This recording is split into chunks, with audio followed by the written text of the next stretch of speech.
중개인들이 이런 설명해 준 경우를 본 적이 없으실 건데, 중개인의 10% 정도는 알고도 설명 안 하는 거라면 정말 안타깝지만 중개인의 90%는 그들도 이걸 몰라서 설명 못 하는 경우가 대부분이에요. 안녕하세요, 나우기입니다. 오늘은 월세 사는 사람들이 꼭 알아야 할 내용을 쉽고 간편하게 총정리해 볼 거예요. 중개했을 때 놀랐던 점 중 하나가 참 어린 친구들도 자취한다고 집 구하러 오더라고요. 신기하면서도 기특했어요. 근데 부동산에 대해 너무 몰라서 피해보는 사례들도 많이 봤거든요. 너무 어린 친구들만 얘기하는 것도 아니에요. 부동산 쪽 일하면서 주변 지인들의 상담 문의를 정말 많이 받아요. 거의 연락 끊겼던 친구들이나 가족, 지인들도 부동산 관련 질문이나 상담을 해와요. 근데 또 제 성향이 오지랖이 넓어서 알려주고 조언해주고 상담해주는 걸 좋아해서 기꺼이 상담해주거든요. 모르는 건 제가 찾아봐서라도 알려줘요. 근데 그렇게 많은 질문이나 상담 내용을 보면 정말 엄청 어려운, 꼬여있는, 복잡한 그런 문제들이 아니에요. 정말 놀랐는데 부동산 업에 있다면 진짜 아무것도 아닌 기본 상식 같은 내용들로 상담이 들어와요. 진짜 내과 의사가 병원 개업했는데 방문하는 환자의 90%가 그냥 감기 환자라니까? 진단이고 처방이고 필요 없는 수준에? 이렇게 주변에 부동산 정보들을 알려주면서 얼마나 많은 사람들이 이 기본적인 걸 모르고 있고 막상 찾으려 해도 어디서 찾을지도 모르고 막막한 상황에 있는지 알게 되더라고요. 정말 잘 알아본 경우가 지식인이나 블로그 답변들 찾아본 정도? 그래서 이 영상을 찍게 되었어요. 조회수가 그닥 나올 것 같은 주제는 아닌데 제 채널을 봐주시는 분들 중 단 몇 명에게라도 도움이 될 수 있을 것 같아서 이 주제를 선정했어요. 우리나라는 세입자 보호 시스템이 매우 잘 돼 있어요. 정말 과할 정도로요. 근데 이것도 알아야 챙겨 먹지 모르면 코 베어요. 이 영상 한 편이면 임차인으로서의 권리 야무지게 챙기실 수 있을 거고요. 심지어 주변에 무지한 친구들도 구제해 줄 수 있을 거예요. 먼저 대항력이라는 개념이 중요한데 처음부터 단어가 좀 어렵죠. 세입자의 권리를 지키기 위한 가장 기본 준비인데 배달 음식 먹을 때 서비스 받으려면 리뷰 요청해야 서비스를 주잖아요. 귀찮아서 안 하고 서비스 안 받는 건 개인 선택이고, 나부기TV 구독 알람 눌러놔야 영상 업로드 되면 유튜브가 여러분에게 알려주고 노출시켜주는 것처럼요. 이 대항력을 위한 기본 조건이 전입신고와 점유, 이 두 가지를 모두 유지해야 해요.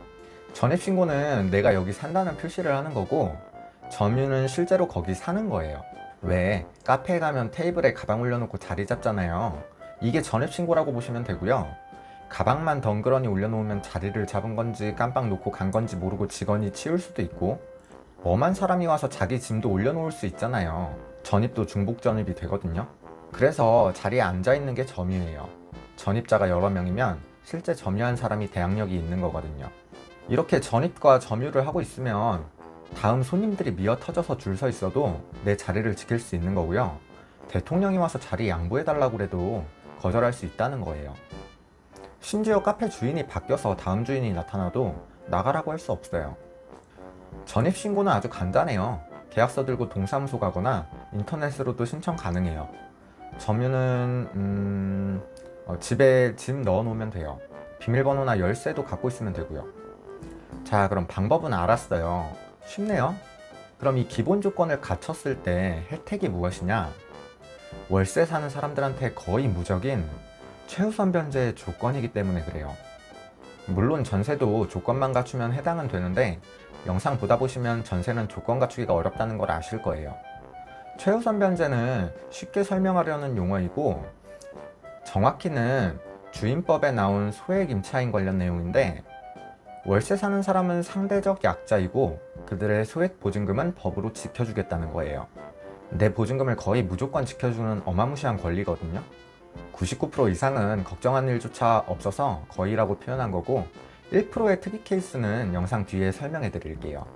만약에 내가 계약한 집의 주인이 파산했어요. 빚쟁이들이 번호표 뽑고 줄 서 있죠. 1번부터 100번까지 10년 전부터 줄 서 있어. 근데 그 순번 다 무시하고 세입자 보증금을 최우선으로 돌려준다는 거예요. 경매 넘어가기 전까지만 대항력을 갖추면 계약할 때 그 집에 융자가 얼마가 있건 빚쟁이가 몇 명이 붙어 있건 전혀 상관은 없어요. 그냥 하이패스로 제일 먼저 보증금 돌려받는 거예요. 이렇게 깡패 같은 법이 어디 있어요. 이것만 알아도 부동산 계약이 무서울 게 없어요. 이제 좀 관심이 생기시나요? 자, 그럼 최우선 변제를 알아봅시다. 이 최우선 변제를 위한 소액 임차인의 범위는 지역마다 시기마다 달라요. 보통 지방에서 서울 쪽으로 갈수록 많이 보호해주고요. 과거보다 미래로 올수록 많이 보호해줘요. 이걸 확인하려면 인터넷 등기소에 들어가 보세요. 들어오면 진짜 안 보이는 오른쪽 아래 구석탱이에 여기 소액 임차인의 범위 안내라고 있어요. 눌러볼게요. 자, 지역별로 이렇게 지도가 있고요. 살기 좋은 도시 인천을 예로 설명할게요. 이렇게 기준 시점들이 있는데 쭉 내려보시면 이게 최근 내용이거든요. 2021년 5월 11일부터 개정됐나봐요. 이거는 저도 몰랐었는데 이 오른쪽 끝에 있는 금액이 최우선 변제로 보호해주는 금액이에요. 현재는 4,300만 원으로 되어 있죠. 저는 이게 아직 안 바뀐 줄 알고 3,400만 원으로 알고 있었는데 5월 11일 기점으로 금액이 상향 조정되었네요.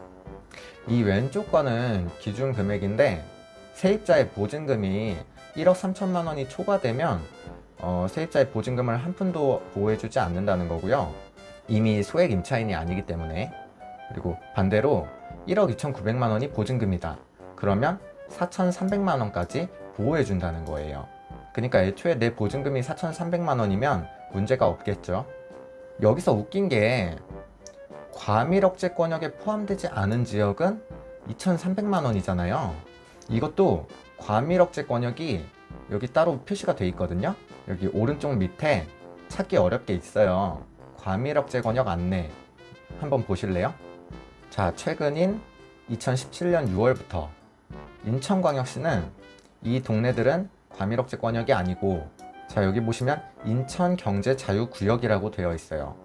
인천에서 송도, 청라, 영종도를 말하죠. 얘네는 최우선 변제 금액이 2,300만 원이라는 거예요.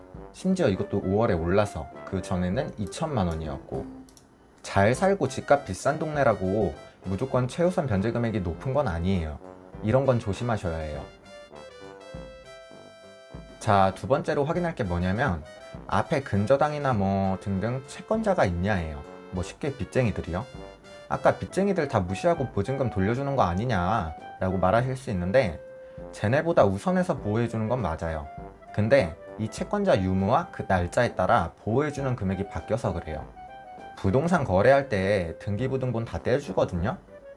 아니다, 이것도 제가 한번 보여드릴게요. 이 등기부등본도 인터넷 등기소에서 발급하고요. 일반인이라면 누구나 뗄 수 있어요. 떼는데 700원 들고요. 자, 이게 등기부등본인데요. 자, 보시면 갑구가 소유권에 관한 사항이고요. 을구가 소유권 이외의 권리, 즉 이제 빚쟁이들 목록이에요. 그리고 을구에 2020년 7월 20일에 근저당이 설정되어 있잖아요. 융자가 있는 건데 농협에서 20년 7월 20일에 대출을 받았다는 내용이 기재된 거예요. 근데 여기에 세입자가 21년 5월 11일 넘어서 들어왔어요. 그러면 4,300만 원 보호가 아니라 근저당권을 설정했던 날짜를 기준으로, 즉 3,400만 원을 보호받을 수 있다는 거예요. 즉 선순위 채권자가 있으면 그 권리 설정 날짜가 최우선 변제 금액의 범위를 정하는 기준이 된다는 거예요. 한마디로 빚도 없고 을구가 깨끗하다? 그러면 최신 최우선 변제 금액이 적용되는 거고, 채권자가 먼저 있다면 그 날짜를 기준으로 최우선 변제가 적용되는 거고요. 하는 김에 심화 가정까지 한번 해볼까요? 자, 이 경우가 있어요. 18년 6월에 채권자 A가 있고 20년 6월에 채권자 B가 있어요. 그리고 21년 6월에 제가 전입을 했어요. 이 경우 나는 보증금을 얼마를 보호받을 수 있을까요? 먼저 채권자 A가 18년 6월이면은 18년 6월 요때 기준이거든요. 2,700만 원까지 보호를 받아요. 그리고 20년 6월이면은 요때 기준으로 3,400만 원까지 보호받아요. 자, 정답은 나는 전입을 21년 6월에 했지만 채권자 중 A가 가장 먼저 등기가 되어 있잖아요. 그럼 이 A를 기준으로 2,700만 원을 저는 최우선 변제 받을 수 있어요.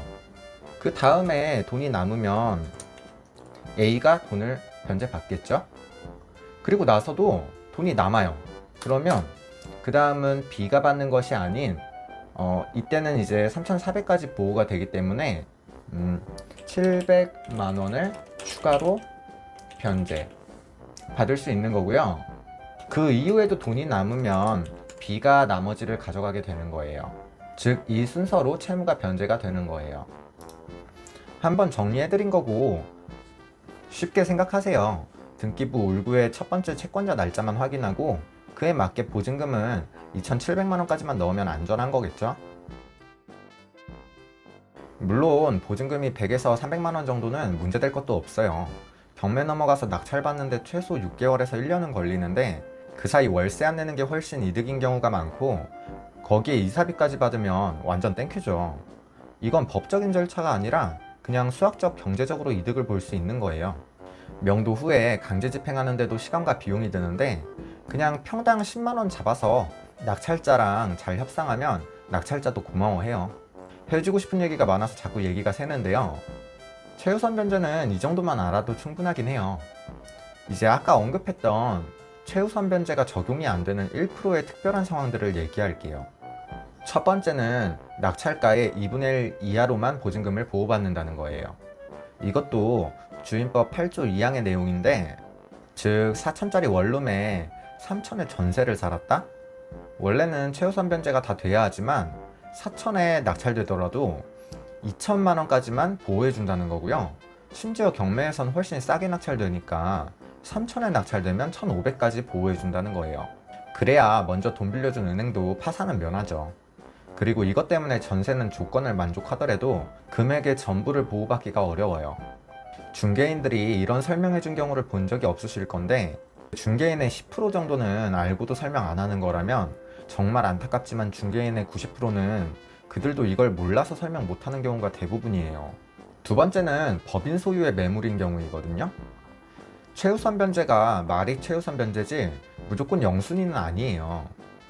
경매에서 낙찰이 되면 배당을 받는 순위가 있는데 이 표거든요. 1순위 법원 집행 비용.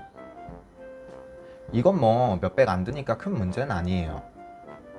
2순위 필요비 및 유익비 채권. 이것도 뭐 흔한 케이스는 아니고 세입자한테 도움이 되면 됐지 불리한 건 아니라서. 3순위 드디어 최우선 변제 금액이 나오는데요. 중요한 건 임금 체납이나 재해 보상금은 최우선 변제와 동순위라는 거예요. 법은 임차인뿐 아니라 노동자도 상대적 약자로 보기 때문에 그들을 보호할 항목을 추가한 건데요. 회사가 망해서 집이 경매 넘어왔는데 직원들 월급은 제때 다 줬을까요? 저 경우 내가 받을 금액과 임금 체납 금액을 비율대로 배당해요. 그러니까 내 보증금을 다 받지는 못할 상황이 생긴다는 거죠. 세 번째는 다가구인 경우예요.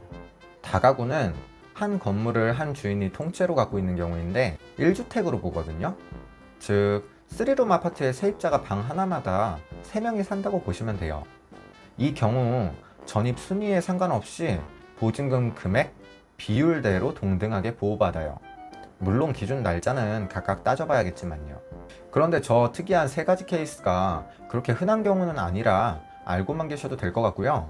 조금 더 조심하자면 보증금은 적게 들어가 있을수록 안전하고 유리하다.